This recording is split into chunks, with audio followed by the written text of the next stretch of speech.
Now let's welcome photographer, philanthropist, Mr. Reza Duati.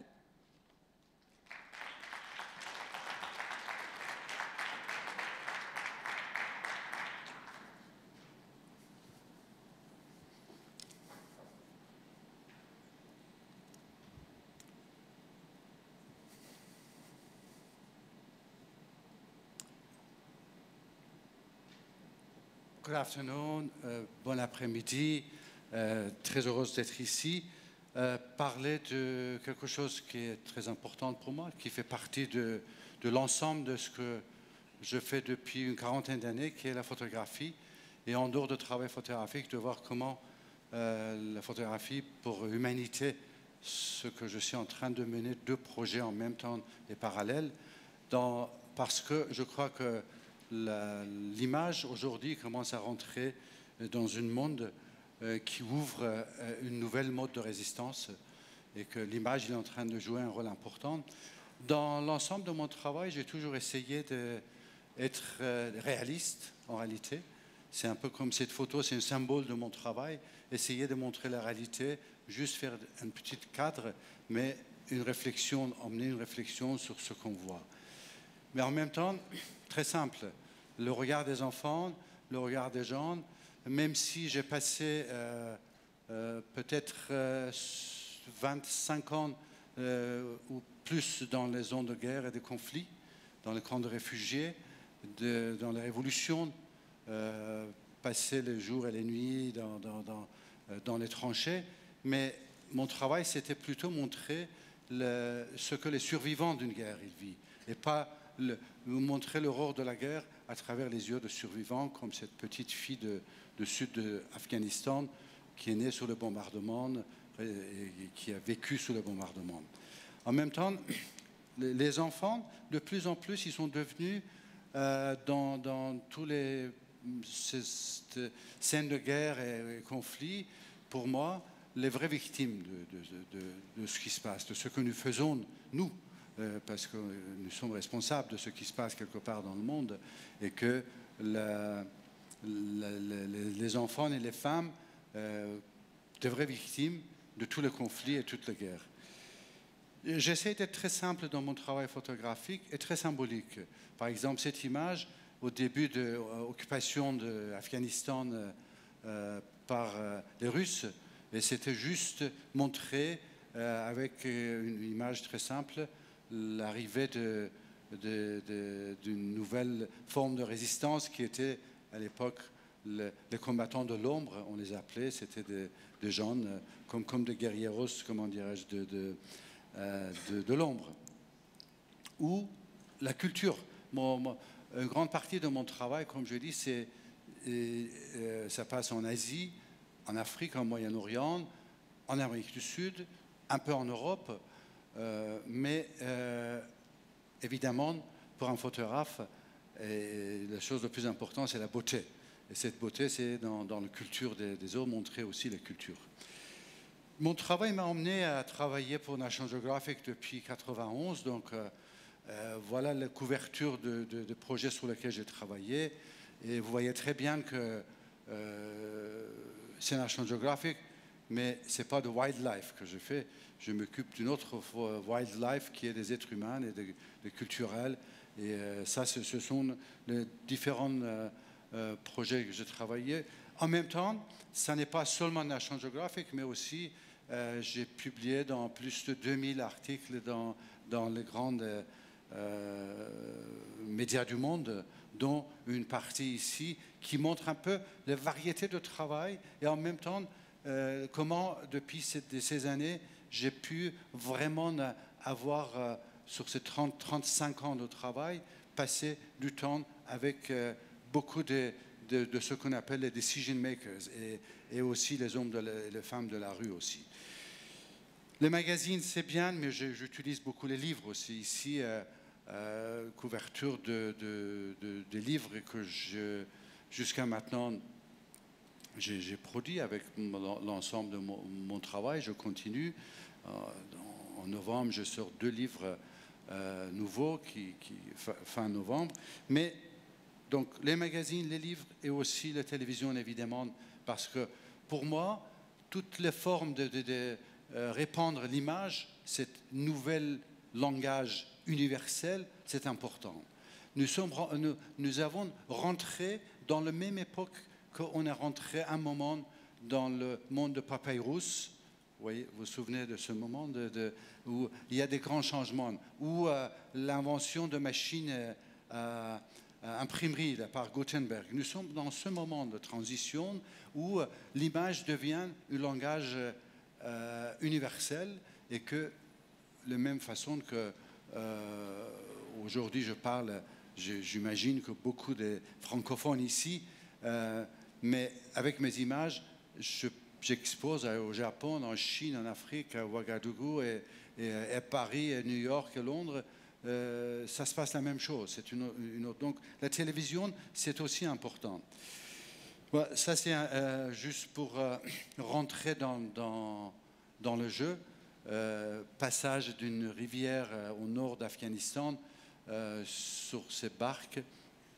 J'ai su après qu'il y a 2000 ans, l'armée d'Alexandre le Grand avait passé sur les mêmes rivières, sur les mêmes bateaux, parce que Hérodote, il décrit exactement les mêmes bateaux, la façon dont c'était fait. Mais ce n'est pas seulement un passage, je dirais, de raft, comme beaucoup de gens ils vont aller dans les montagnes, dans les rivières pour les vacances. Là, c'est des réfugiés afghans qui fuient le bombardement russe et voilà comment ils traversent ces bombardements avec tout ce qu'ils ont. Et en plus, les hélicoptères russes arrivent au milieu et ils bombardent ces pauvres réfugiés aussi. Les passages dans les montagnes, ça c'est la vallée de Panjshir, des réfugiés, des gens que je rencontre au fur et à mesure, petit à petit, dans mes voyages, dans mes travaux, ils deviennent mes maîtres à penser. Les gens simples, mais que le temps qu'on puisse passer avec eux, les façons dont je travaille, c'est vraiment essayer de passer le maximum de temps avec ces gens. Et tous ces gens, hommes et femmes, filles, garçons, petits ou grands, ils deviennent quelque part mes maîtres à penser. Les réfugiés commencent petit à petit à devenir quelque chose d'important et je me rends compte combien la vie des réfugiés, de plus en plus, c'est difficile dans ce monde parce qu'être réfugié, ça veut dire tout perdre. Être réfugié, ça veut dire qu'au jour au lendemain, vous partez d'ici, vous voulez rentrer chez vous, on vous dit que désolé, vous ne pouvez plus rentrer chez vous et l'ennemi, il vous attend. Et que vous deviez quitter à pied et vous n'avez plus rien sur vous, vous vous retrouvez demain à 4 heures du matin, une fois que vous avez marché dans les montagnes près de Jura, et on vous met une tente, on dit voilà, vous êtes réfugié numéro 222 et asseyez-vous ici. Vous avez beau à dire que je suis le fondateur de Orio, que j'ai été un speaker ici, et on m'a dit écoutez, on s'en fout, vous avez un numéro, vous êtes un réfugié, et demain matin, si vous n'êtes pas là à 8 heures, vous n'auriez pas de petits pains pour vous.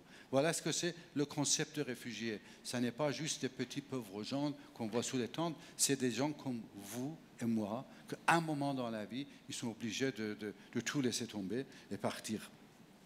Donc, je continue mes voyages et d'une façon de rencontrer des hommes et des femmes et de comprendre ce qui se passe dans ce monde et comment les gens y vivent. Et évidemment, des absurdités aussi. Dans un pays comme Afghanistan, par exemple, où depuis octobre 2001, les forces qu'on appelle les forces de coalition, ils dépensent 10 milliards de dollars par mois pour faire la guerre depuis octobre 2001. Nous sommes octobre 2014. 13 ans, 13 fois 12 mois et 13 fois 12 mois et 10 milliards de dollars.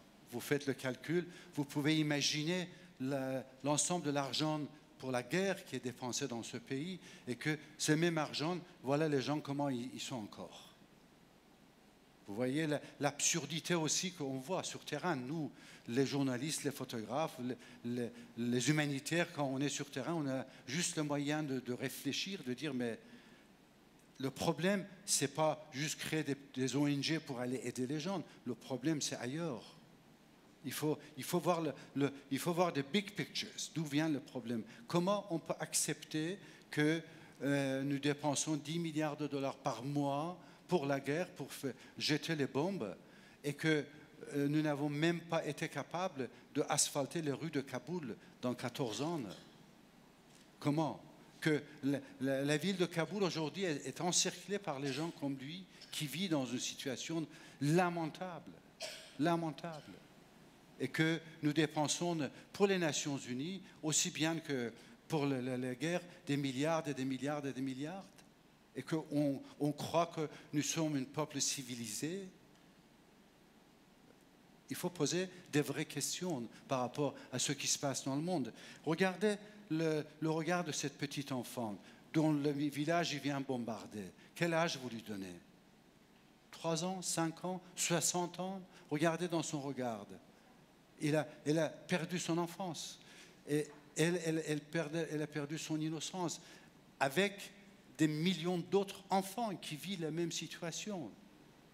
Et que nous sommes quelque part le témoin de ce qui se passe dans le monde, au nom de civilisation, au nom de plein d'autres choses, même au nom de démocratie, mais on continue à tuer les gens et on continue à bombarder et détruire le monde et détruire les espoirs de ces enfants. Je passe là, Afghanistan, certainement, beaucoup de gens, ils aiment le paysage. Ce paysage, il a une histoire incroyable. C'est ici que l'Empire soviétique a tombé. C'est la rentrée d'une vallée de Panjshir en Afghanistan et que c'est là où il y a eu cette résistance contre les Russes qui a été créée par un homme, un ingénieur, le civil engineer, qui s'appelait Ahmad Shah Massoud, que j'ai rencontré, que j'ai passé 17 ans de le suivre, de photographier, de faire des films, et que c'est ici qu'il a pu faire tomber le plus grande armée du monde à l'époque, qui était l'armée de Russie, et que 10 mois après, le mur de Berlin a tombé. Donc les vagues de l'échec des Russes en Afghanistan, c'est ça qui a fait tomber le mur de Berlin. On n'a jamais réfléchi, on n'a jamais pensé sur cet angle par cette histoire. Et voilà le jeune civil ingénieur afghan, Ahmad Shah Massoud, qui a organisé cette résistance contre les Russes, mais qui était tué 2 jours avant le 9/11 par un groupe de gens de Al-Qaïda. Je rencontre, je dis, des gens, des femmes, des hommes comme ça qui deviennent me mettre à penser. Et en voilà un petit garçon dans un village au nord d'Afghanistan où tout le village, après 10 ans de guerre, est complètement détruit. Il ne reste plus rien, il ne reste ni canaux d'irrigation, ni des arbres. Et cet enfant, comme beaucoup des autres enfants que même nous, on a fait dans l'école, de faire pousser des petites gerbes, il a fait pousser ça à l'école, il sort, je le vois, je fais la photo, on est entouré d'un paysage désertique, tout est détruit, il n'y a plus un arbre, il n'y a plus rien. Il tient ça dans le main et je dis, qu'est-ce que tu vas en faire? Il me regarde comme si c'était une question idiote que je lui posais, il dit, ben moi, je vais en faire un arbre, le plus grand arbre du monde. Et ce rêve de cet enfant, quelque part, ça devient ce que pour moi, dans l'ensemble de projets que je fais, dans tout ce que je lance, c'est toujours le rêver de faire de ce petit projet que nous lançons, d'en faire un arbre, et comme lui le disait, le plus grand arbre du monde. Je continue mes voyages. J'étais dans plus de 115 pays, mais toujours, malgré les différents projets, le sujet, l'éducation et les enfants, ce sont mes sujets principaux de plus en plus. Là, c'est un groupe de nomades en Chine, dans les montagnes Altaï, l'école des enfants, où rencontrer un petit enfant soldat, Chang, à Cambodge, que je rencontre un jour sur la route et que il a tout perdu. Il a vu surtout, il a vu son père être tué sous une mine et qu'il a pris les armes pour venger son père. Voilà d'où d'un seul coup cette réflexe de dire que, et de plus en plus, de dire que se passe-t-il dans le monde, dans la guerre? Que se passe-t-il? Dans la guerre, il y a 2 destructions qui arrivent, pas un. Il y a une destruction qui est visuelle, que nous voyons, que nous photographions, que nous vous montrons. Les maisons détruites, les corps déchiquetés, les hommes, les femmes blessées, ça, c'est, oui, les bombardements, les guerres, c'est ça qui fait. Mais la vraie destruction, c'est les invisible wounds, c'est les blessures invisibles, ce qui va le plus profond de l'âme et qui est ancré dans l'âme et qui fait que ce Chang, il veut venger son père, quoi qu'il arrive. On a beau, j'ai essayé de lui emmener dans une orphelinat, je lui ai acheté des vêtements, je l'ai gardé pendant plusieurs jours, tout magnifique.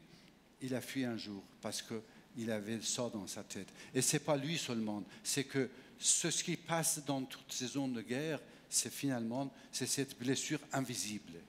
Et c'est là où je me rends compte qu'en observant, en observateur de toute cette zone de guerre et conflit, que finalement, l'aide humanitaire que nous avons créée par les Nations Unies, par les ONG, par d'autres moyens, ça n'est qu'une reconstruction physique que nous faisons.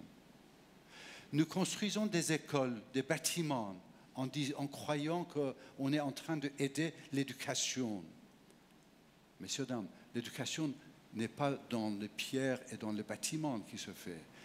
L'éducation, ça se fait, c'est quelque chose de beaucoup plus profond. Dans une société, dans les maisons, ça se fait différemment. Ça se fait par les outils. Nous croyons qu'on va construire un hôpital au fin fond d'un village et on va aider la santé. On ne se rend même pas compte que 3 mois après, l'hôpital devient l'étable pour les animaux des villageois. On ne va pas le montrer. Vous voyez ce que je veux dire?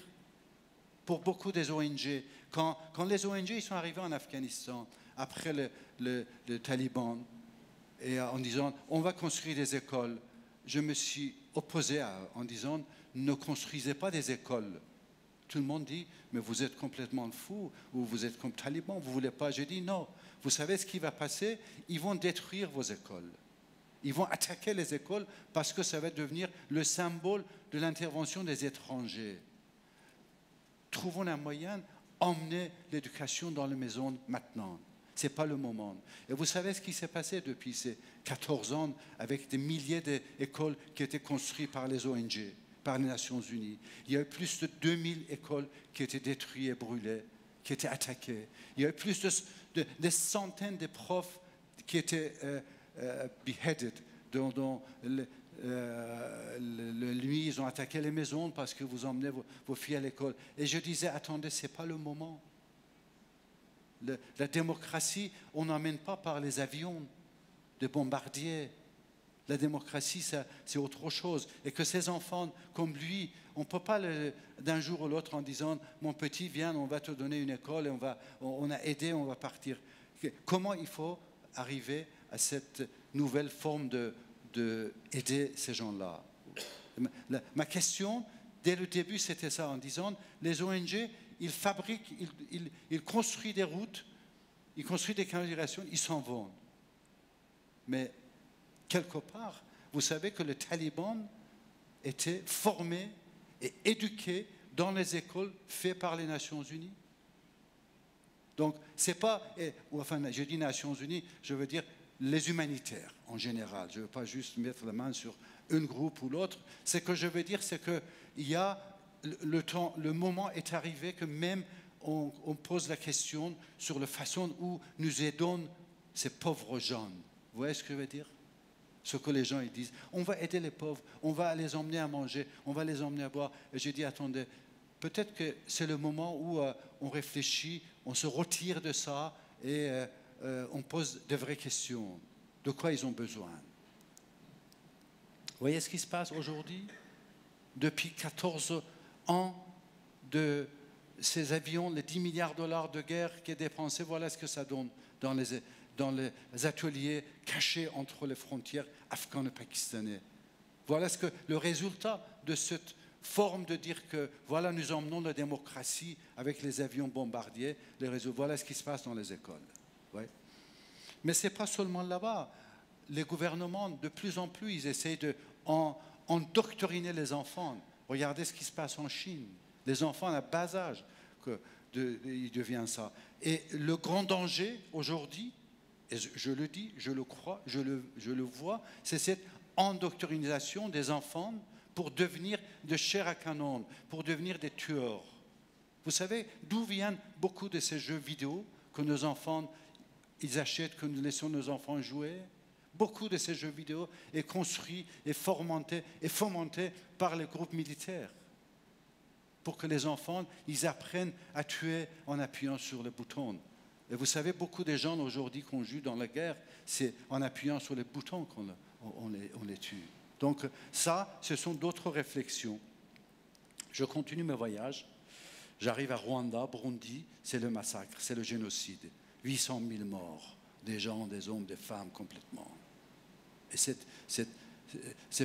vieil homme comme ça, qui a vu tout le village détruit, et il a perdu, il ne parle plus, il me regarde.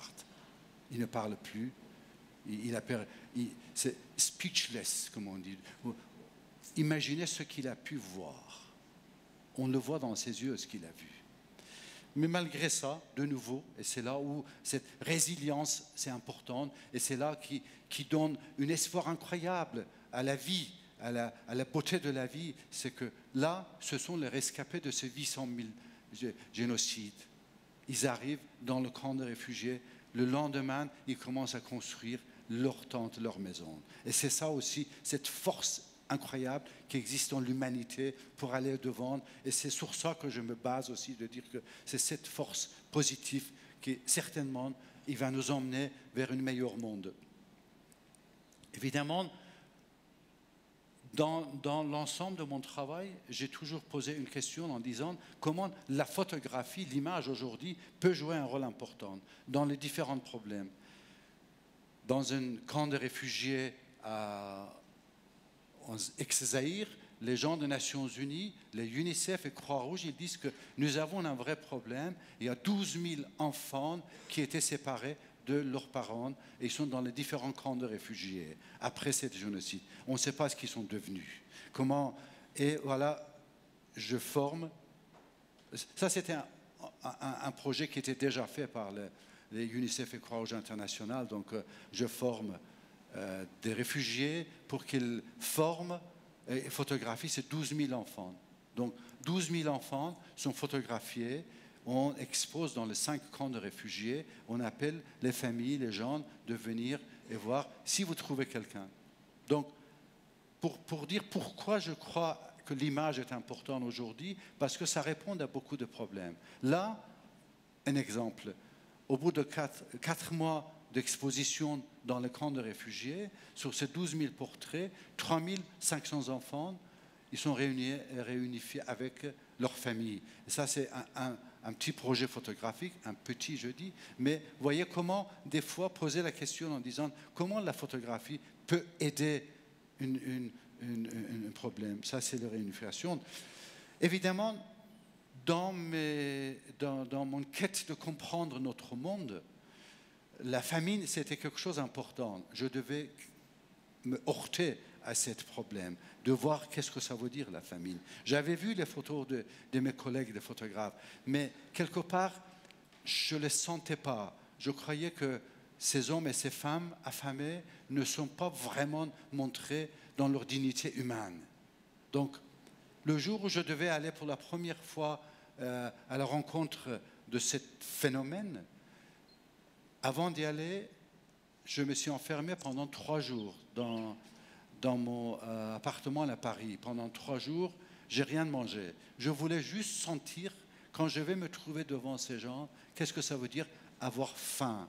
Parce que tant que vous n'avez pas compris la personne qui est en face de vous, ce qui se quel est son sentiment, vous ne pouvez pas vous exprimer, n'est-ce pas? Hier, il y a quelqu'un ici, notre ami brésilien, qui parlait d'empathie. Et moi, je crois que ça, c'est très important. On parlait d'empathie et créativité. Et voilà, je m'enferme pendant 3 jours, je ne mange pas, j'arrive devant lui. Je ne sais toujours pas si c'est une femme ou un homme, c'est un garçon ou une fille. Mais la façon où elle est là, c'est vraiment, pour moi, ça, c'est la dignité de l'être humain. Ça, c'est comme si le statut de Rodin, le penseur, qui est en train de nous poser des questions. Et j'essaye de comprendre ces questions. Et ces questions, ça peut être le suivant en disant, j'ai entendu que vous venez de juste arriver sur le Mars. Bravo. J'ai entendu que vous avez les drones qui vont partir loin et qui peuvent emmener des bombes, les drones de la mort. Et vous pouvez pas avoir des drones de la vie et m'emmener quelque chose à manger. Voilà les questions qu'elle est en train de nous poser en disant, mais réveillez-vous. Comment aujourd'hui, en 2014, que nous pouvons déplacer 10 000 soldats avec toutes ces munitions, avec tous ces chars, avec toutes ces nécessités pour les 10 000 soldats, dans une journée, de point A à point B, nous pourrons le faire. On le fait. Ils nous ont montré qu'on est capable de le faire. Et on n'est pas capable de délivrer quelque nourriture à ces hommes et ces femmes qui font partie de nous. Dans quel monde nous vivons? Pourquoi nous acceptons ça? Pourquoi nous laissons que les êtres humains qui font partie de nous, ils deviennent comme ça? Il faut poser les vraies questions maintenant, messieurs, dames.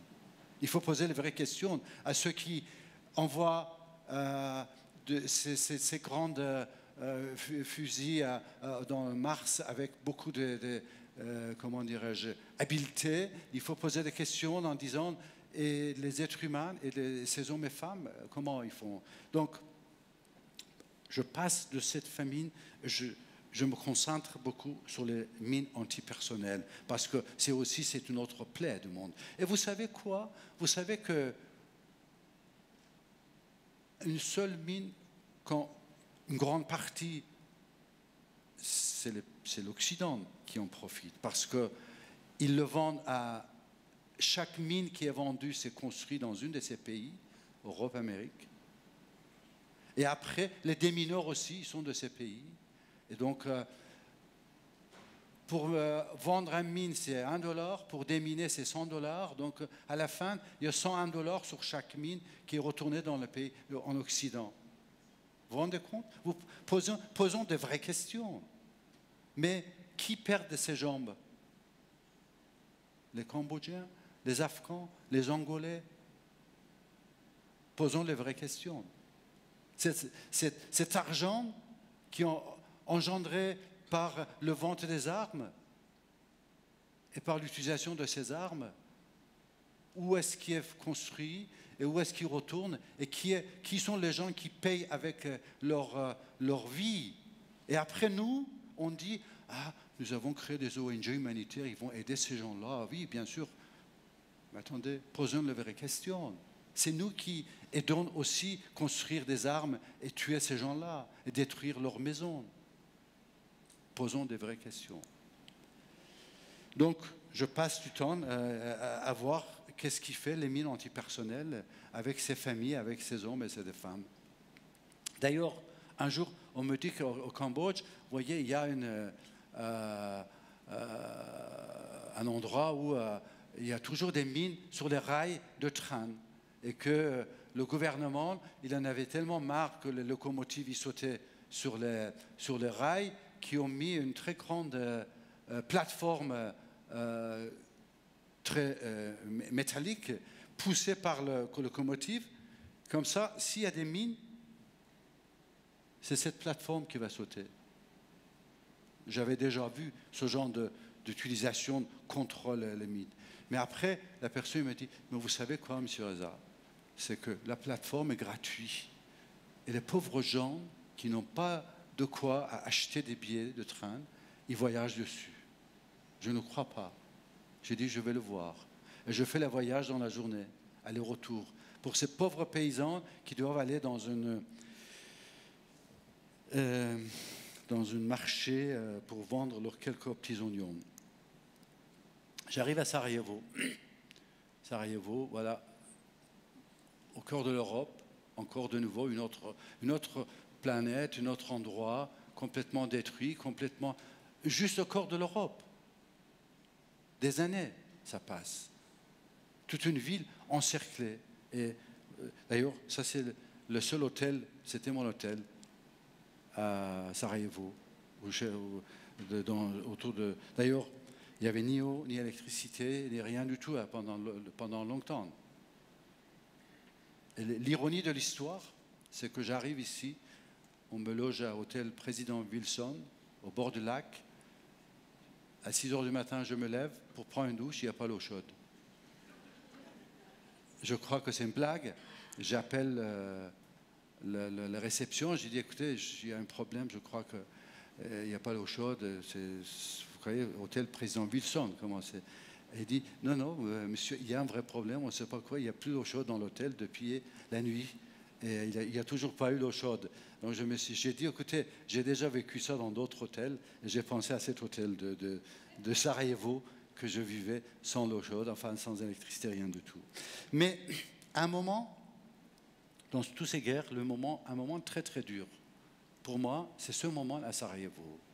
Parce que je dis, les guerres, les vraies victimes, ces enfants. Donc je réfléchis, comment on peut aider ces enfants?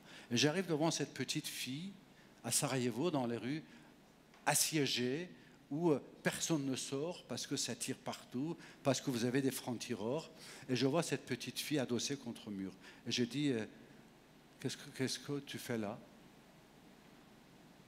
Elle dit, je vends mes poupées. Et on était le 20 décembre, exactement. Je dis, mais pourquoi tu vends tes poupées?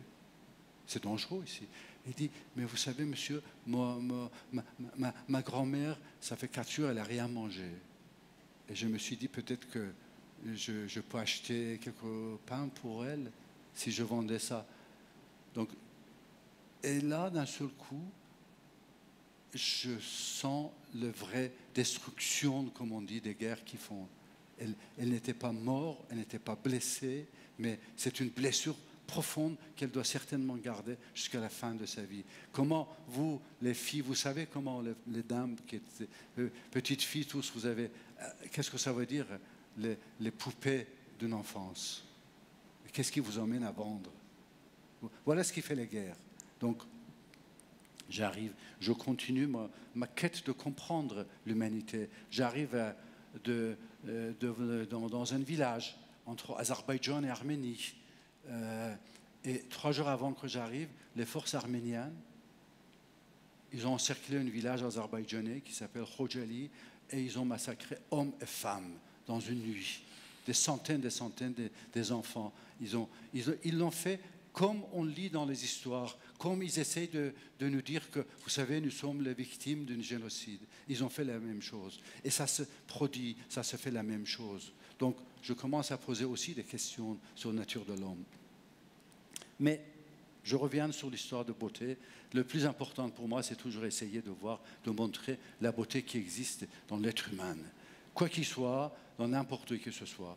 Voilà, les hommes et les femmes que je rencontre, un passeur, un homme en Égypte, sur le delta du Nil, il a un petit bateau. Je dois louer un bateau pour voyager pendant 4 jours.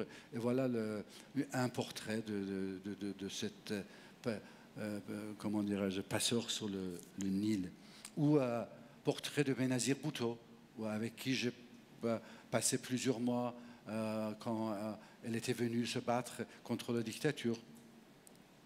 Un autre portrait normal d'une femme, d'une fille algérienne à Paris, où l'importance pour moi, ça c'est un derviche pakistanais, ou une fermier de café en Inde, dans le champ de café qui travaillent. Donc j'essaie de me rapprocher le plus des gens, des êtres humains, de passer du temps, de comprendre ce qui se passe dans ce monde et comment ces hommes et ces femmes ils vivent. Voilà les hommes et des femmes que je passe ma vie et mes journées avec eux le maximum. Une autre femme à Guatemala que j'ai rencontrée récemment. Donc, tout ça, ça m'amène à de voir de plus en plus qu'il y a un vrai pouvoir de l'image. Et ce pouvoir de l'image, ça peut aider pour le changement social. Je fais des livres, des films, je publie dans le magazine, mais les expositions aussi. Je suis architecte de formation et urbaniste. Donc, j'utilise les villes, les endroits de passage qui sont confisqués par les publicitaires et qui nous font et ce que nous ne nous rendons pas compte, c'est cette pollution visuelle et mentale qui est créée dans nos villes et nos cités par les publicitaires, qui nous vendent tout à n'importe quel prix parce qu'ils ont de l'argent et ils occupent notre espace de vie, notre espace de vue. Et c'est vendu à ces gens-là qui utilisent ça et créent des hommes et des femmes et nos enfants qui sont complètement pollués visuellement et mentalement. Je vais dire un peu plus sur ça. Il y a 300 ans, nous avons eu la révolution industrielle. Nous avons créé des usines. Tout le monde applaudissait parce que ces usines, ils produisaient de la richesse. C'était de mass production. Et tout le monde était bouche ouverte devant l'incroyable progrès de ces usines. Mais il y a 300 ans, personne n'a levé la tête pour dire « Mais ces fumées qui sortent des cheminées de ces usines, est-ce que c'est mauvais ou non ?» Personne n'a posé cette question. Il a fallu 300 ans qu'on pose cette question. Il y a 300 ans, personne n'a regardé l'usine, ce qui versait dans les rivières, en disant « Et cette eau un peu bizarre qui sort des usines, qu'on jette dans les rivières, est-ce que c'est bon ou c'est pas bon ?» Il a fallu 300 ans qu'on comprenne cette pollution qui a été créée, pollution physique par ça. Et aujourd'hui, en tant que quelqu'un qui sait qu'est-ce que c'est la force de l'image, le pouvoir de l'image, en tant que quelqu'un qui comprend comment la photographie influence nous, nos enfants, le monde entier quand nous marchons dans les rues, et que tout est publicitaire, tout notre espace de vie qui est vendu à ces publicitaires qui savent exactement comment utiliser aussi l'image pour vendre leurs produits, et qui créent une pollution mentale, et que j'espère que 300 ans après, quand on va se réveiller, on va se trouver avec une population mondiale complètement détruite mentalement et visuellement. On ne va pas dire « Oh là là, quelle erreur on a fait, on a laissé ces publicitaires d'envahir nos cités ». Une réflexion à faire, une réflexion à continuer à faire. Enfin, donc moi, j'utilise cet espace public pour justement, comme ici, l'été dernier, sur le quai de Seine, de montrer les portraits des ouvriers qui font construire le café, ou à Kew Garden à Londres, ou à la bourse de Paris, le Stock Exchange de Paris. J'expose, j'essaie de trouver des endroits, comme je dis, qui peuvent avoir une influence et utiliser la photographie. Même ici, dans la vallée de Panjshir, parce que j'avais promis un jour aux Afghans que c'est les photos que je fais. Un jour, je vous montrerai. Récemment, je suis allé et j'ai fait une exposition permanente pour eux. Ou même à Doha, à Qatar, pour la première fois, j'arrive à imposer de faire une exposition quelque part de portraits de tous ces hommes et femmes qui travaillent dans ces Émirats, qui sont tous des étrangers, qui construisent ça, et montrer leur vie, leurs histoires sur le corniche, en plein mer. Donc, je continue, même avec les grandes projections, avec la musique, emmener l'image de jouer le rôle qu'à mon avis, il faut qu'il joue. L'année dernière, en Corsica, d'autres expositions, d'autres moyens, d'autres endroits de faire ça. Ou même utiliser l'image comme une forme de purement militantisme. Ça, par exemple, devant le White House, parce qu'il y a quelques années, il y a eu une femme en Iran qui a été tuée dans la manifestation en 2009, Neda il s'appelait, et que c'était la première fois qu'on avait filmé quelqu'un, un manifestant qui était tué directement par un téléphone portable. Et là, j'ai utilisé ça, son nom et sa photo, et j'ai construit cette installation qui était de 500 personnes qui portent le même visage d'une personne qui est manifestante. Ou à Paris, la même chose, donc expliquer, montrer ça.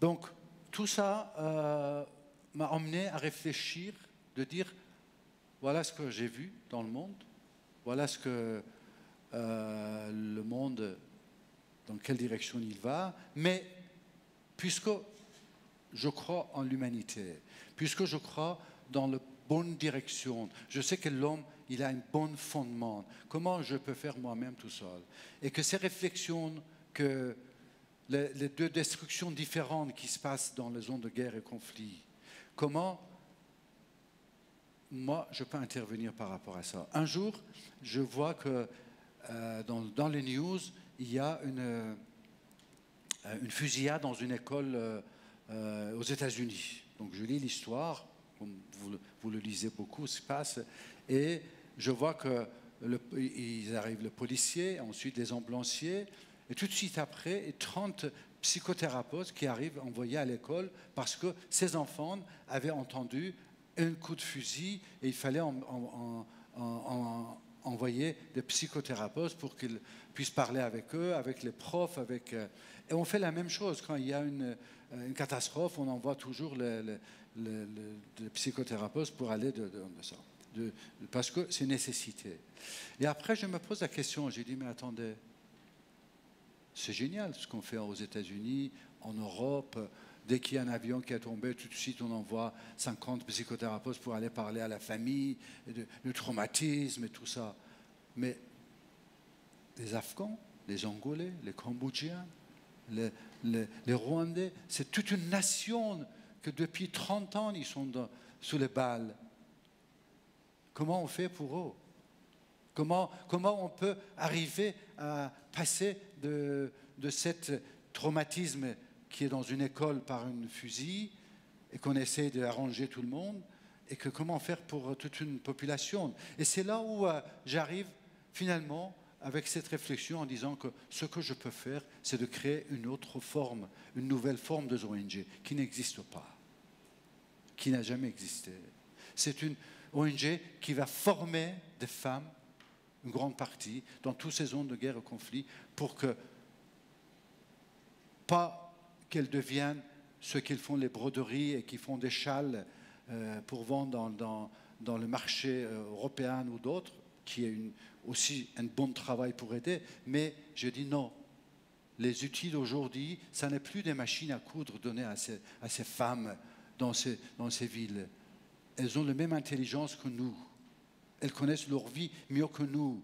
Je vais leur former pour qu'elles deviennent des journalistes. Je vais les former pour qu'elles deviennent des cinéastes. Je vais les former pour qu'elles deviennent des journalistes, des cinéastes, des écrivains, des photographes. Et après, c'est elles, ces femmes, qui vont devenir le psychothérapeute de leur nation, n'est-ce pas? Donc, je crée cette grande centre de formation en première à Kaboul, et après je continue dans plein d'autres endroits.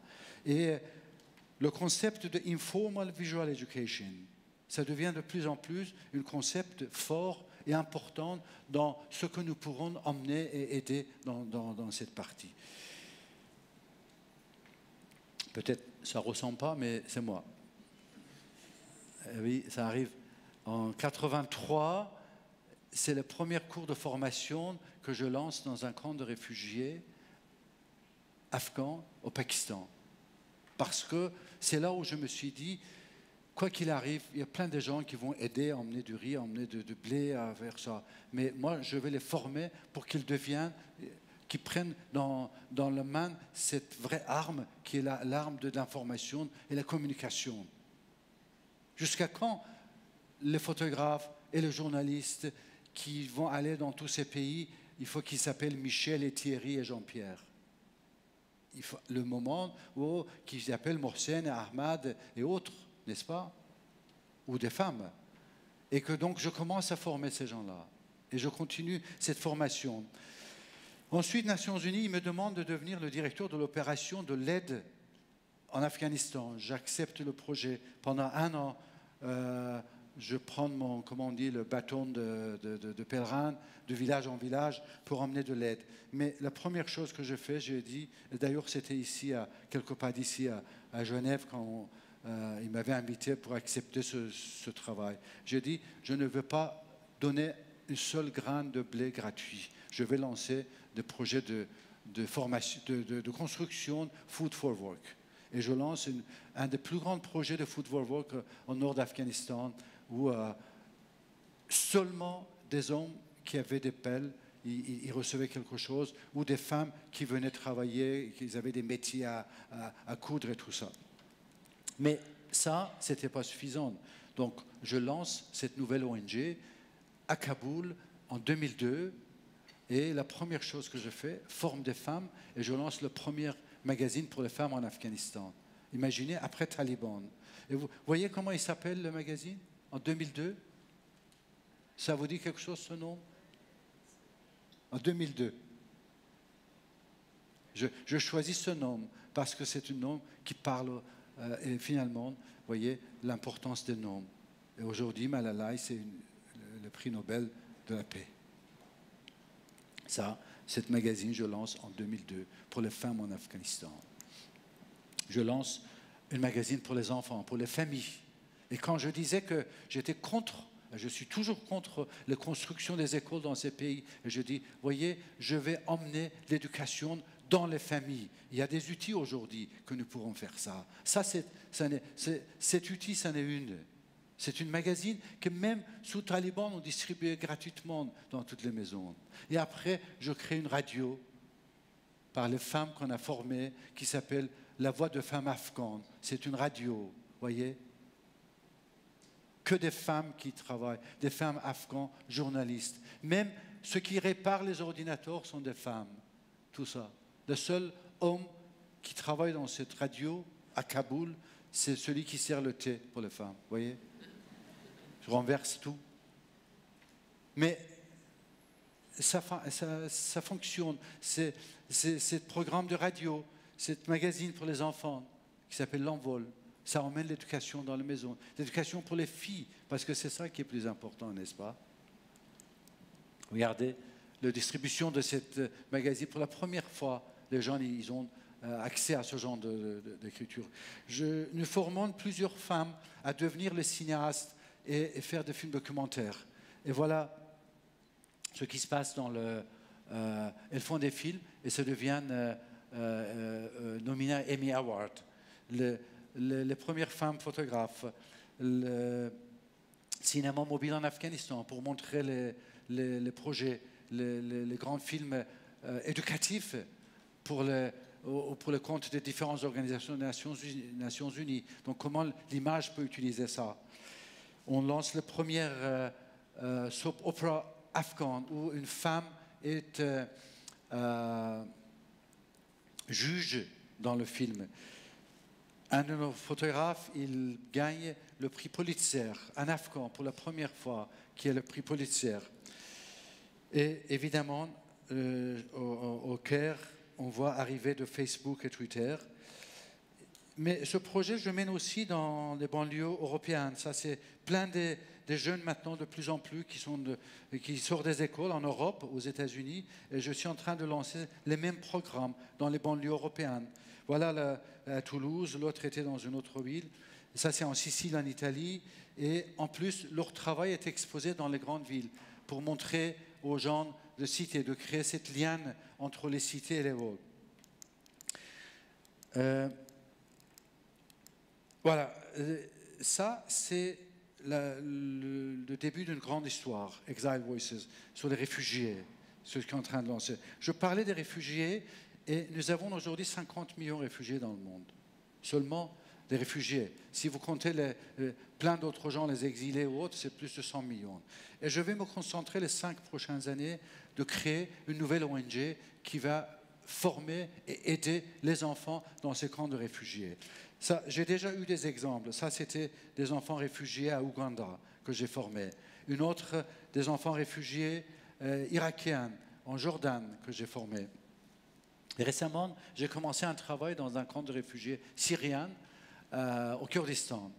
Et c'est là où ce sont quelques images de ces réfugiés. C'est mon nouveau travail. Et j'ai envie que vous voyez un peu ce qui se passe. Quand je parlais des réfugiés, qui sont ces gens-là et que ce qui se passe. Ce sont les gens comme vous et moi. Vous voyez, comme vous et moi. Un jour, nous pouvons tous nous trouver dans cette situation, tout perdu. Tout perdu. Et ce n'est pas seulement les photos que j'ai fait. J'ai commencé donc ce projet de 5 ans sur le camp de réfugiés. Et le concept, c'est aussi de former dans chaque camp de réfugiés des enfants qui deviendraient les reporters de camp. Vous voyez un peu la différence qu'on peut faire dans ces camps de réfugiés, avoir des journalistes, des photographes, des vidéographes qui sont eux-mêmes les réfugiés, qui peuvent nous montrer leur vie. Et donc ça, ce sont les premiers groupes des enfants que je travaille. Et voilà la classe. C'est magnifique. Moi, j'adore cette classroom dans ce camp. D'ailleurs, un de ces enfants, le deuxième jour, pour que je vous explique comment c'est important. Ce n'est pas la photographie qu'ils apprennent. Je ne leur apprends pas qu'ils deviennent photographes. Je leur dis, écoutez, je vous montre un outil, vous allez travailler et vous avez montré votre vie, comment vous vivez aux gens, au monde. Et c'est ça qui est important. Ils ne connaissent pas la photographie, mais ils savent ce que c'est, parce qu'ils ont une souffrance, ces enfants. Ils ont tout perdu. Et donc, la fille rouge en deuxième, là, que vous voyez, mais Maya Rostam, le premier jour que je donne un appareil, elle part en courant. Et mon assistant, il dit, mais monsieur, on n'a même pas eu son nom. On a perdu, on ne sait pas ce qui va passer. J'ai dit, ne vous inquiétez pas. Regardez son regard, elle va venir. Le lendemain matin, à 9h, on commence le cours. Maya n'est pas là. À 9h30, mon assistant il commence à me dire, ouais, je vous avais dit, il ne fallait pas donner un appareil comme ça. Et, on a perdu l'appareil. Je dis, non, on va venir. À 10h, elle arrive, un peu timide. Je l'appelle, je dis, Maya, pourquoi tu es en retard? Et elle dit, monsieur, voilà, elle me montre la photo qu'elle venait de faire pour me montrer, comme elle avait dit, j'ai envie de montrer ma vie, comment nous vivons. Et il me montre une photo. J'ai dit, voilà, monsieur, pourquoi je suis en retard? J'avoue que ça faisait longtemps que je n'avais pas eu une telle sanglot de pleurs devant une image, devant une histoire. Elle dit, voilà monsieur, pourquoi je suis en retard? Mes chaussures étaient gelées et j'ai dû attendre le dégel de mes photos, de mes chaussures. C'est pour ça que je suis en retard. Voilà ce qu'ils sont en train d'apprendre. Voilà le projet que je suis en train de lancer dans le camp de réfugiés pour que ces enfants, ils nous montrent la réalité de leur monde, parce que l'image, c'est un langage universel et que je suis persuadé que ça pourra aider cette connexion humaine à travers toutes ces différentes personnes qui sont en train de devenir le contour de leurs histoires. Donc, pour moi, certes, art is the solution. La solution, c'est l'art pour beaucoup de problèmes que nous avons. Mais plus que art, c'est vraiment the heart is the solution. Vous voyez? Donc, allons vers ce qu'on a appelé toujours, hier, notre ami parlait de empathie et créativité. Voilà. Merci beaucoup. Merci de votre temps.